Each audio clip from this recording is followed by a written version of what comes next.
Hey guys, in this video you're going to learn how to convert your Word document into a PDF file. So you're going to go to your Word document that you've been working on, and the next step is to go to Save As, which you're going to find in the file.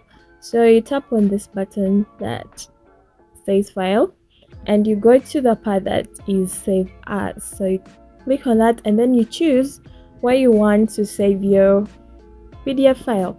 So I'm going to go to my PC, and then I am going to be choosing in documents. So you tap on that, so it brings this saving part, and then you're going to type in the new name you want. So I'm going to call it a sample, and on this save as type, you're going to go to the drop down menu, and you're going to be choosing PDF. As you can see, it is there. So after that, you can save a file. As it's saving, it will automatically open your PDF file, and this is how it's going to be like.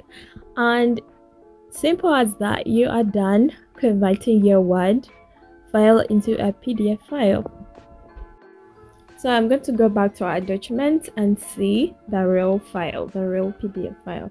So I'm going you go back to where you saved your file. So mine is in documents, and as you can see here, sample has the end extension PDF file. So that means it is already a PDF file, and there's no the document extension in it anymore. So that is how you turn your Word document into a PDF file.